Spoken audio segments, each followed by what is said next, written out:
Welcome to 7 news Telugu.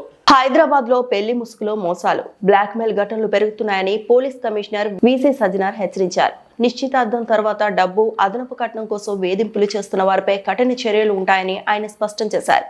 బాధితులు భయపడకుండా she teams WhatsApp లేదా 100కు కాల్ చేయాలని సూచించారు. వివరాలు గోప్యంగా ఉంచుతామని హామీ ఇచ్చారు. అందరికీ నమస్కారం.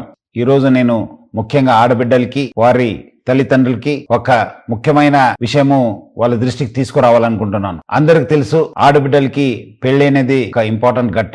ఈ మధ్యలో ఆ ఒక్క పెళ్లి చూపుతోని పెద్దలు కుదిరించిన పెళ్లి అని చెప్పి కొంతమంది మా ఆడబిడ్డలకి వాళ్ళ తల్లిదండ్రులు కూడా మోసం చేస్తున్నారని చెప్పి మా దృష్టికి రావడం జరిగింది. ముఖ్యంగా కొంతమంది మీడియేటర్స్ ద్వారా కొంతమంది యూత్స్ వాళ్ళు పెద్దలు చూపించినట్లు వాళ్ళ దగ్గర వెళ్ళి ఒక ఫిక్స్ చేసుకోవడము, తర్వాత ఆడబిడ్డలకి ఏదో మాయమాటలు చెప్పి గిఫ్ట్స్ పేరుతోని మోసం చేయడం జరుగుతుంది. దాని కాకుండా ముఖ్యమైన ఏమంటే వాళ్ళని శారీరకంగా కూడా వాడుకోవడం జరుగుతుంది. ఎందుకంటే పెద్దలు కుదిరించింది కదా, ఇంకా ఏముంది, వాళ్ళ పెళ్లి అయిపోతుంది, మనం ఎందుకు ఆలస్యం అని చెప్పి కూడా వాళ్ళని బలవంతంగా వాడుకోవడం జరుగుతుంది. సో ముఖ్యంగా ఆడబిడ్డలకి వాళ్ళ తల్లిదండ్రులకు నేను ముఖ్య గమనిక ఏమంటే, ఆడబిడ్డలు మీరు పెళ్లి పీటలు ఎక్కేదాకా చాలా అప్రమత్తం ఉండాలని చెప్పి నేను కోరుతున్నాను. ఎవరు ఎంత ఆశ చూపించినా మీరు మాత్రము ఎట్టి పరిస్థితి లొంగకండి. మీరు మీ జాగ్రత్తలో ఉండాలి. క్యాన్సిల్ అయితే క్యాన్సిల్ కావచ్చు కానీ బట్ దాన్ని మళ్ళీ తర్వాత మీకు బ్లాక్మెయిల్ చేసి మీకు మిస్యూజ్ చేసే అవకాశం ఉంటుంది. మళ్ళీ అదే విధంగా